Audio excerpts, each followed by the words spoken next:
कोई बोलता है गर्म से को हम मुसलमान है, हमको हिंदू करने में क्या शर्म है। हम सबको कहते हैं इलेक्शन में भी कि अररिया में रहना है तो हिंदू बनना होगा,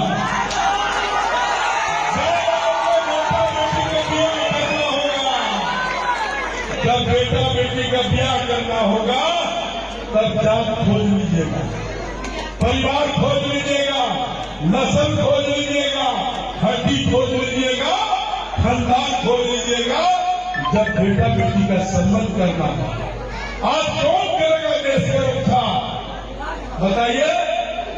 इसी देश अगर अररिया में रहना है तो फिर आपको हिंदू बन करके रहना होगा, यानी अररिया में जितने भी मुसलमान हैं सबको हिंदू बन जाना होगा। यह कहना है अररिया लोकसभा के बीजेपी सांसद प्रदीप कुमार सिंह का।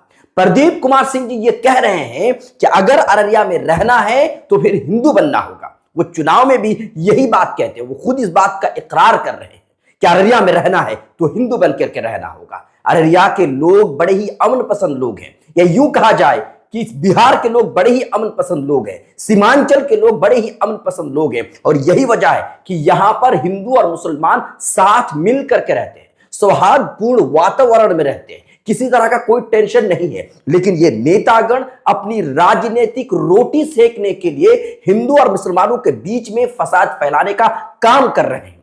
कुछ ही समय के बाद, यानी कुछ ही महीनों के बाद बिहार में विधानसभा चुनाव होने हैं, और इस बिहार विधानसभा चुनाव को जीतने के लिए बीजेपी अपना दांव खेलना शुरू कर चुकी है।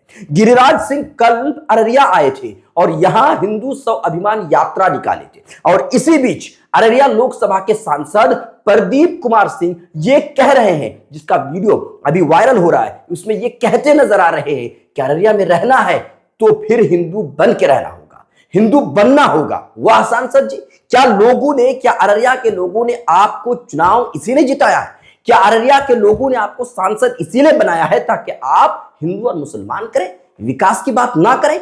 यहां अररिया की जनता आपको सदन में बोलते देखने के लिए तरस गए हैं। वो चाह रहे हैं अररिया की जनता कि आप सदन में अररिया की जो परेशानियां हैं उसको उठाएं।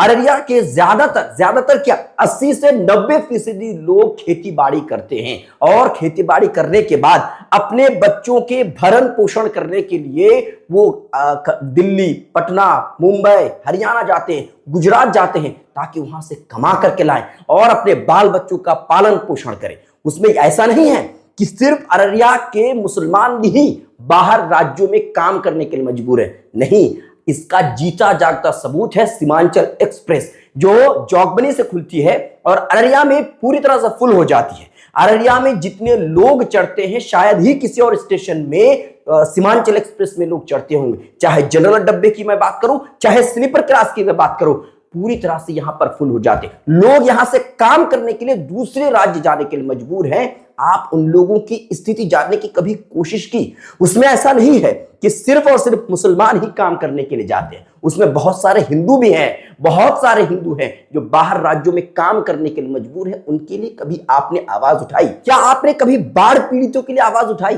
क्योंकि अररिया एक सैलाब ज़दा इलाका है, बाढ़ से प्रभावित इलाका है। क्या यहां के लोगों के लिए आपने बाढ़ से छुटकारा दिलाने के लिए कभी आपने सदन में आवाज उठाई? कभी आपने पूछा कि किसी तरीके से इन लोगों के लिए कुछ ऐसा व्यवस्था की जाए जिससे यहाँ के लोग बाढ़ से प्रभावित ना हो, बाढ़ से बच जाए, इनकी फसलें बच जाए? ऐसा तो नहीं है कि जब बाढ़ आता है तो सिर्फ मुसलमानों को देख करके उनके घरों को ही डुबा करके वो जाते हैं या फसलों को ही बर्बाद करके जाते हैं, ऐसा तो नहीं है। यहाँ जब भी सैलाब आता है, हिंदू और मुसलमान क्या, लोगों के घरों में पानी घुसता है, सड़कें बर्बाद होती है, यहाँ की फसलें बर्बाद होती है, लोग दाने दाने को मुहताज होते हैं। कभी इसके लिए आपने आवाज उठाई?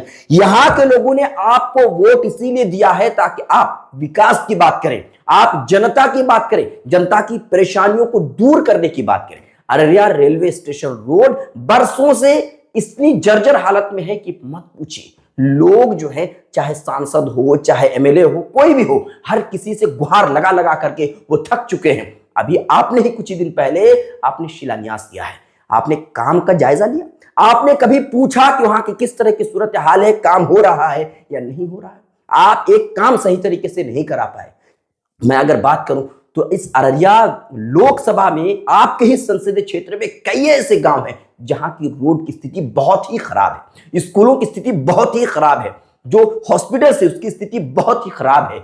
आप अजगरा पुल को देख लीजिए, झमटा में पुल है वो उसको देखिए, और मैं आपको कहता हूं रानीगंज में कई ऐसे गांव हैं जिसकी रोड जो है बहुत ही ज्यादा जर्जर हालत में है। डुमरा चले जाइए, इकड़ा चले जाइए, वहां की रोड की स्थिति बहुत ही दयनीय है। आपने कभी इन मजबूर लोगों के लिए आवाज उठाया? और आप यहां पर हिंदू और मुसलमान करने पर उतारू हैं ताकि बिहार विधानसभा चुनाव 2025 आप जीत जाए।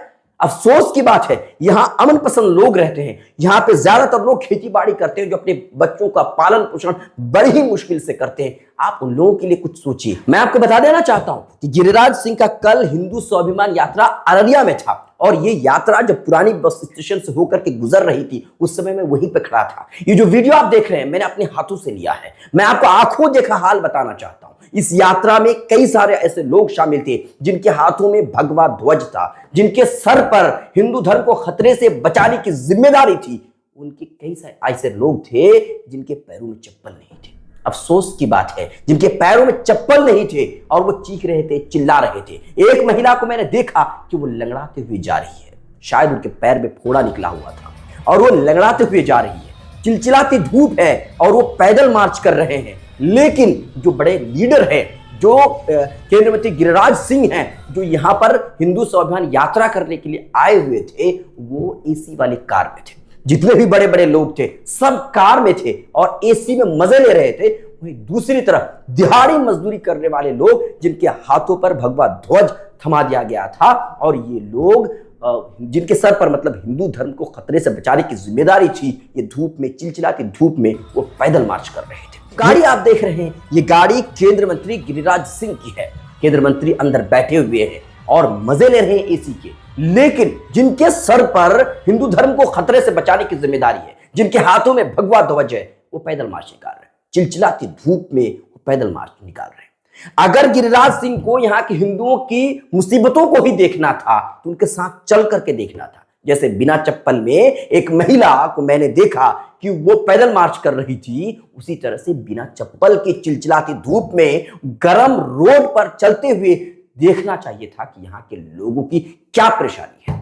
तब समझ में आता केंद्र मंत्री गिरिराज सिंह को कि यहाँ के लोग कितनी दिक्कत और कितनी परेशानी में रहते हैं। केंद्र मंत्री को अगर यहाँ के हिंदुओं को ही दुख दर्द को ही जानना था तो जिस समय सैलाब आया हुआ था उस समय उनको आना चाहिए था और उस समय लोगों की परेशानियों को देखना चाहिए था कि लोगों की जो हालत है, जो घर डूबे हुए, जो दाने दाने के लिए मुहताज है, उस समय आना चाहिए था। तब परेशानी को समझ में आता। इस तरीके से एसी कार में बैठकर की परेशानी समझी नहीं जाती है। और जहां तक बात रही अररिया लोकसभा के सांसद प्रदीप कुमार सिंह जी की, तो सर आपको लोगों ने यहां जिताया है ताकि आप यहां के लोगों के विकास की बात कर सके, सदन में आप यहां के लोगों के लिए आवाज उठा सके। यहां अररिया जिले में एक बेहतरीन सा कोई कॉलेज नहीं है, एक बेहतरीन से कोई यूनिवर्सिटी नहीं है। आसपास के तमाम तर जिलों में मेडिकल कॉलेज बन रहे हैं, लेकिन अररिया में कुछ भी नहीं है।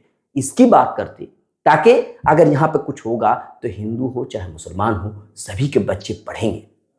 और इनको पता है कि अगर पढ़ाई की बात होगी और लोग बच्चे पढ़ लेंगे, लोग पढ़ लिख लेंगे, तो ऑब्वियसली बात है फिर इनका झोला उठाना, इनके लिए दर्री बिछाना, झंडे उठाना बंद कर देंगे। और यही वजह है कि एजुकेशन पर ये बात नहीं करते हैं।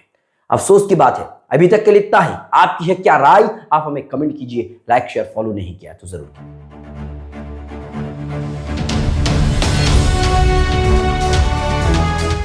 ट्रू रिपोर्ट्स, सच आप तक।